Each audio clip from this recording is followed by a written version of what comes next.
how can someone actually work to increase their influence? Because I think sometimes people say, but I'm just me. How am I, uh, you know, what am I going to do to increase influence? What tips do you have for us?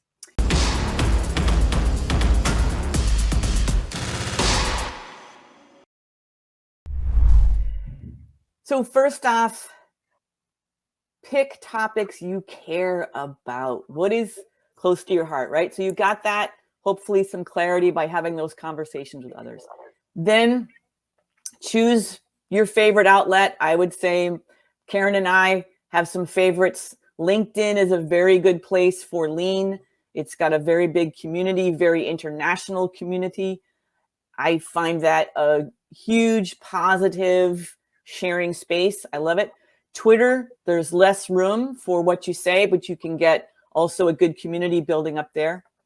And then I would say start small. Choose your topic.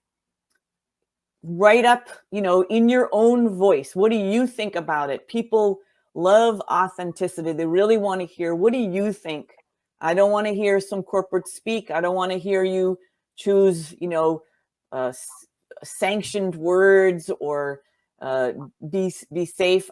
Say what you really feel about a particular topic in lean. Ask a question of your community. Also, what's great is to include some kind of an image. You might have a photo of something that just happened to you in your lean journey. It could be at home. It could be at work. You could write a drawing.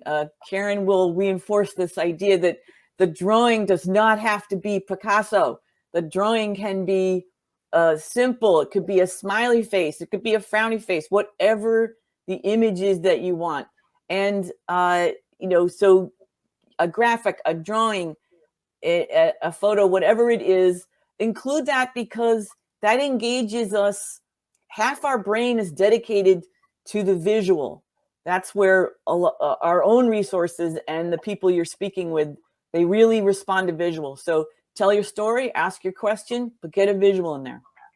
And I love that, Elizabeth. And I think it's so important to not just, it's to speak in your own voice. And oftentimes we're worried and we think, well, what if someone disagrees with me? What happens if I put this out and somebody thinks that I'm wrong? What would you suggest to someone how they can get a little more courage, right? A little more courage. Well, let me say this. I love hearing people disagree with me because I don't want my posts and my questions to be an echo chamber because I'm learning. And so think of yourself as a learner and you put this message out there, you put the questions out there. I mean, I'll tell you, one of the main people who disagrees with me when I put things out is Karen. And I look forward every time to hearing her perspective. It's different from mine. I always learn. And I look for those to me are the gems. So orient yourself to open up and look for those gems and thank the people who give them to you. Interact with the people who talk to you. So think of each of these, the people who respond to your post. Now, these are connections. These are part of your influence. These are people that you want to get to know, even if it's just online. I've gotten to know so many people personally that started as just somebody who responded. And that's been a beautiful avenue for connections, learning, everything good about lean. And just because somebody disagrees doesn't mean, or we disagree with their opinion, doesn't mean we can't be friends. We can't respect their opinion. We can't, treat them, write our disagreement in a kind way and treat them kindly, because what we're working on is having a discussion and growing perspectives, right, Elizabeth? Absolutely. And I would say lean in.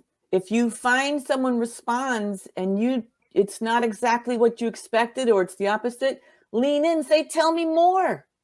Invite them. Tell me more. I would love to understand more because you learn and they feel a connection to you. And it's a good conversation. Yep. And that's the best way to influence.